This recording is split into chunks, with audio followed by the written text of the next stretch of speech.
Hello and welcome to today's episode of the podcast with me, Kim McIntyre.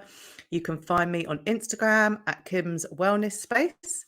So today is our fourth episode this week where we are chatting all about the different layers of wellness and in the order that I think is important. Obviously, it's just my opinion, but that's what we're here to chat about. So if you are just listening to this today and you haven't listened to the first three episodes, don't worry. You can go back and listen to them anytime you want to. Or if you have been here, thank you for listening along. I hope you're enjoying it as much as I am. But don't worry if you haven't listened to the others. Each episode is completely standalone and you haven't missed anything. But obviously, I would love it if you went back and listened to the others. For those of you that are watching on YouTube, you will see that today I am embracing my curls. Okay, so episode 4. Today's subject, if you've seen it over on Instagram, these podcasts are putting a little bit more information into the post that I make. And today's post is all about hydration. So we are going to be chatting about hydration. Before we get right into the crux of hydration, there's a couple of things that I wanted to just sort of catch us up with and talk about. So yesterday I was chatting to my son, who is a really big supporter of mine, which is lovely. And he listens to my podcast and then we chat about them and he gives me feedback, which is so valuable to me. And he mentioned that yesterday I talked about circadian rhythm. And I talked about it previously on other episodes this week. And as we were chatting, he said, obviously I know what it's about because I'm talking about it. He understood it because he has understanding, but it wasn't obvious maybe to everybody if you haven't come across circadian rhythm before. So I just wanted to touch base and say that your circadian rhythm is when your body is kind of in its natural rhythm, like we would have been when we were cavemen, before man invented time, before we had clocks and watches and phones everywhere telling us what to do. Our bodies found their own rhythm. And when the sun came up, we woke up. And when we were hungry, we ate. And when we wanted to nap, we napped. When we wanted to sleep, we went to sleep as the sun went down. And so it's a natural rhythm that our bodies have got. It's a bit like the fact that we don't have to consciously think about breathing. If we didn't have timepieces or the world hadn't been invented into a calendar with days of the week and time slots, if we were just left to our own devices, our body would find its natural rhythm. And so that's what we're trying to get back to. And all of our lovely inventions that we have in the world that make life easier. And, for me to be able to be on here and doing this is amazing. So technology isn't a bad thing, but we do need to find a place for it within our lives that works for us. We don't want to be overwhelmed. So things like when I was talking about sleep in the first episode, things like turning off your phone, not having it by your bed, or wearing an eye mask at night to keep out all of that blue light that still happens when things are plugged in. Those lights mess up our rhythm. And so, it's good practice to try and work out how best to get our rhythm back where it wants to be.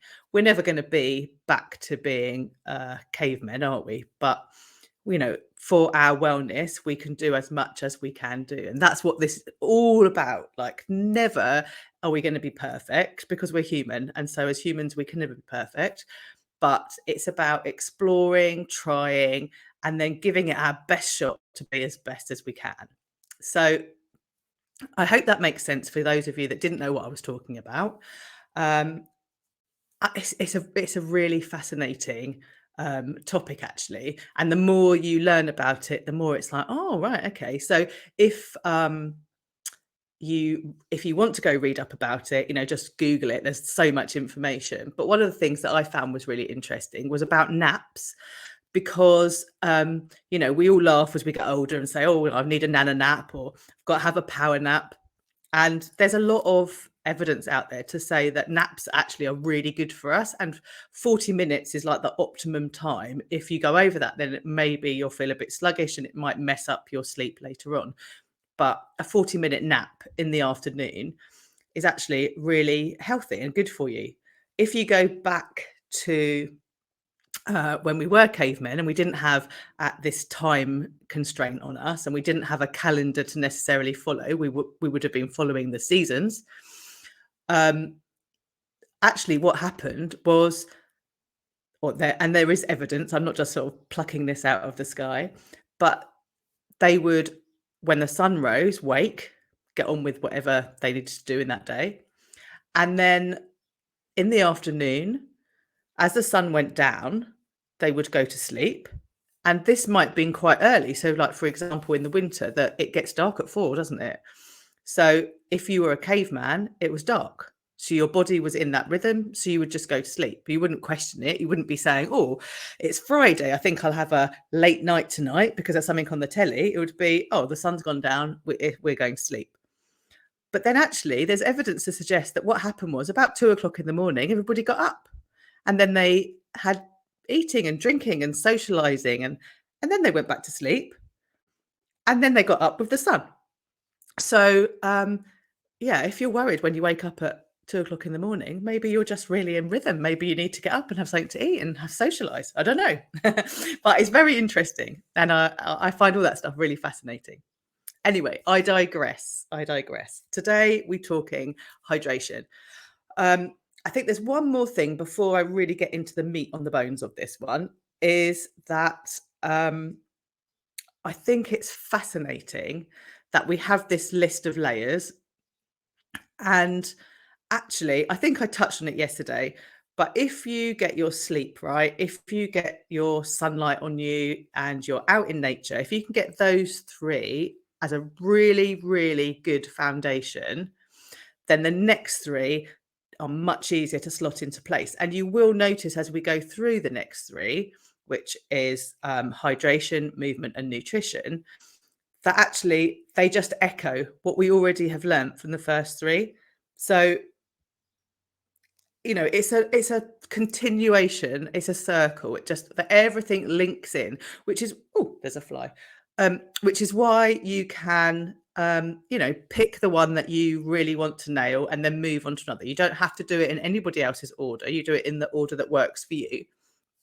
As I always say when I'm teaching yoga, you know, it's your practice, it's, you know, your body best. And exactly the same with this. Like, you know how you respond, you know what your goals are. You know, maybe after listening to today, you might be like, actually, I need to nail my hydration. So you won't need to worry too much about the other things. Like, obviously, they'll still be going along in the background. Because you're still going to move, you're still going to eat, you're still going to sleep. But you can really focus in on your hydration. And when you've got that right, maybe you could put your focus onto another one of the layers and then build them up. Like, no one's saying that you've got to nail all 6 straight away, starting now, go. Like, life doesn't work like that, does it? Okay, so why do we need to drink water? Well, our bodies are basically water.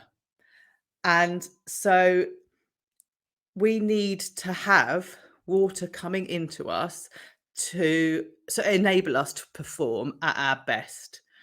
And there's so many things that happen, a bit like when we are sleep deprived. If we are dehydrated, our body just doesn't like it and it doesn't respond very well. So if you were to Google the benefits of water, there's quite a long list. So this is what I've got my notes over here. So this is what came up. So it says that it aids digestion, prevents constipation, it keeps your kidneys happy, it boosts your skin by minimizing wrinkles and fine lines, it improves your workout so that you can work out longer and you can avoid muscle cramps, it can improve your mood, it can keep your energy levels high. It can boost your immune system because it's flushing out toxins. It can boost your brain power. It can prevent headaches. It can regulate your body temperature. It helps with good oral health, with good heart health. It can improve circulation around your body. I mean, wow, that's a lot on that list. That's a really good list, isn't it? The last one on the list was weight loss, which actually, when I wrote my notes out, I've put a question mark and said, I think this is questionable. Do I think that drinking water makes you lose fat? I'm not actually sure that I do. I think maybe, like we said before, with the other layers that we've already discussed, maybe it's a byproduct. You know, if you get everything trundling along in a good way, then your weight would regulate and maybe you would have fat loss. I don't think that it would be safe to say drinking water equals fat loss. I think that's a wrong statement.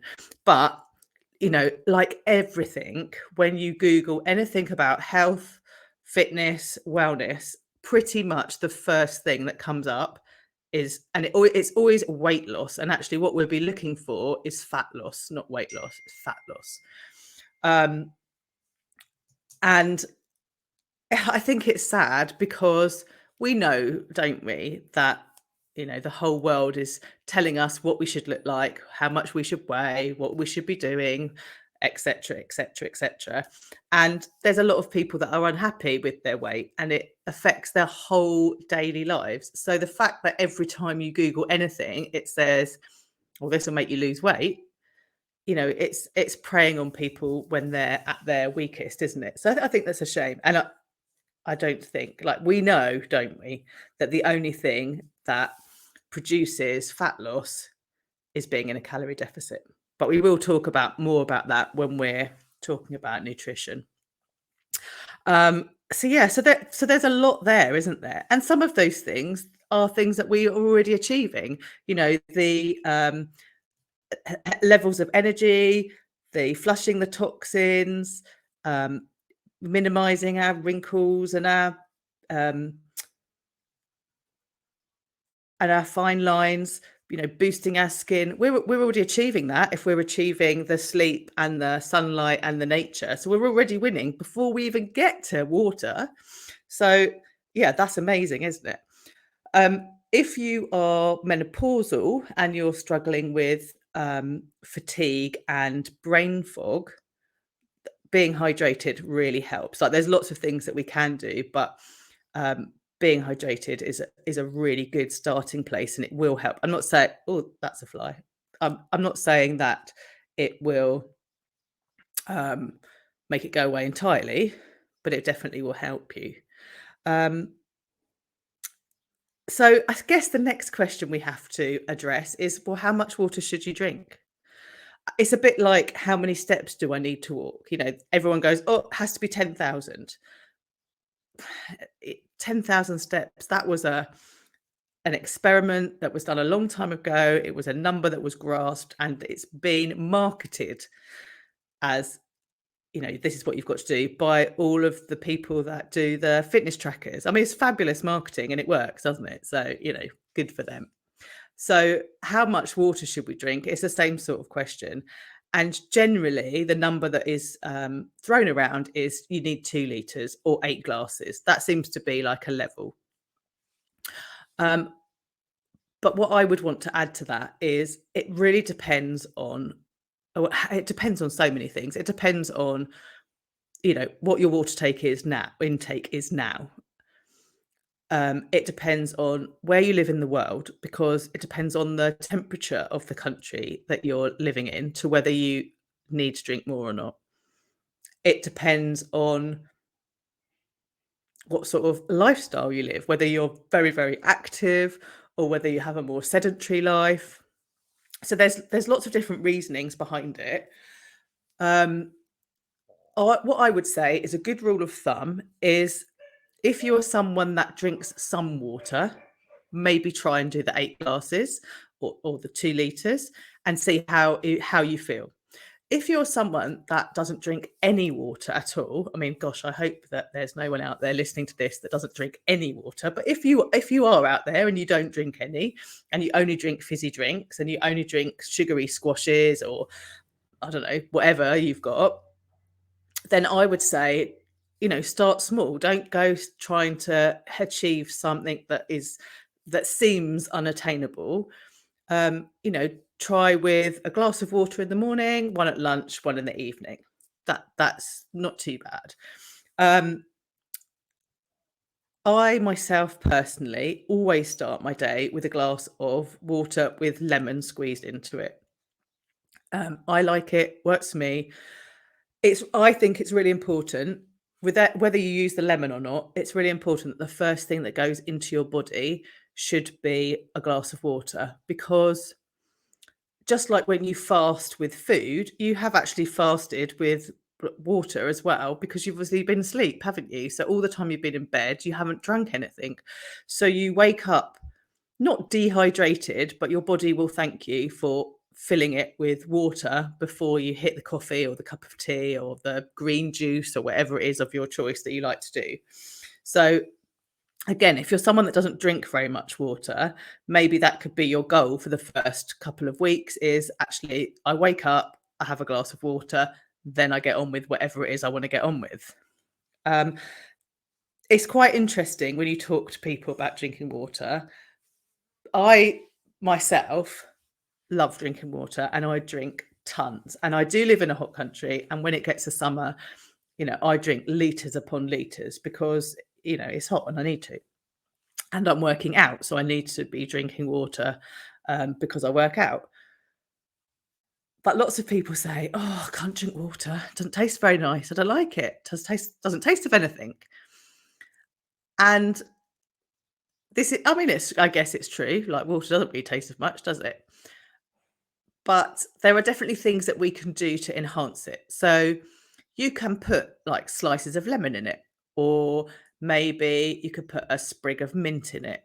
Or if you've got strawberries and they're in season, you could chop up a couple of strawberries, or maybe one, slice it thinly, pop that into a water bottle that you can like retop, just so that it gives it a little bit of a natural flavour, but you're not drinking a sugary squash, you're not drinking fizz, and so your body is getting the water. Or maybe you need to just slowly introduce the water until your taste buds get used to it. Because it's like anything, if you do it enough, your body adjusts and it gets used to it. There's no reason why you can't drink water. It's just that you're not drinking it at the moment and you're not used to drinking it. If you had to drink it every single day because your life depended on it, and by the way, it does, you'd get used to it, wouldn't you? So I am putting this out as a challenge that no matter what your opinion of water is, maybe today you could drink one glass and see how you go and see if you can build on that. Also, the other thing that's quite interesting is that people say, I can't really fit it in. I don't really have time to drink water. Like it doesn't, I never seem to get to the end of my glass or my bottle. So that's quite interesting. And I always like when I'm working with accountability coaching clients, I always like to encourage them to drink all of their water to hit their water goal, that 8 glasses or 2 liters, um, by lunchtime, because it seems to be that if you can drink it in the morning, you're more likely to achieve the goal than if you give yourself the whole day.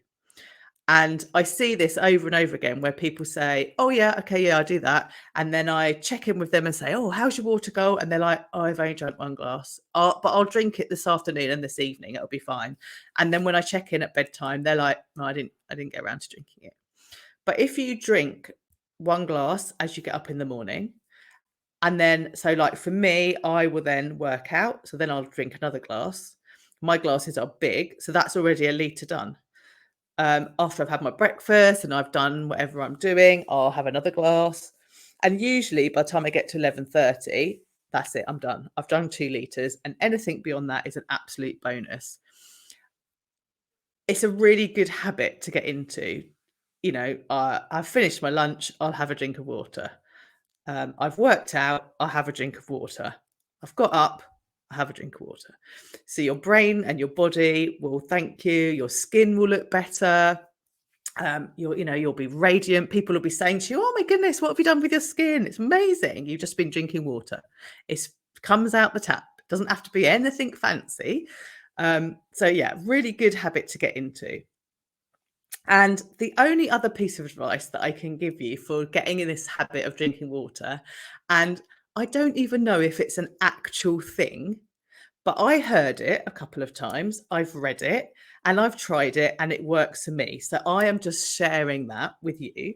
And then you can go off and do with it whatever you want. And actually, when I decided that I was doing this and I would be talking about water, I actually had a lovely water bottle with a straw, and it was beautiful. But actually, at the weekend, it got broken. So, what I've got now, and if you're on YouTube, you'll be able to see. Otherwise, if you're listening, I'm showing just a plastic cup with a plastic straw in it. Actually, it's not plastic straw, it's a silicone straw. Um, and that is what I'm having to use at the moment until I go and get a new cup. But putting the straw in the glass means that I drink more water. I have no idea why this is. I don't understand why it works. But all I do know is that if you struggle to drink a glass of water, put a straw in it and you will find that you drink it quicker. I have no idea why that is. But anyway, it's another challenge. You've got two challenges today. Pop a straw in your glass, try and get yourself in the routine of drinking a little bit more water. Oh my goodness, my dogs are going mad. I hope you can still hear what I'm saying.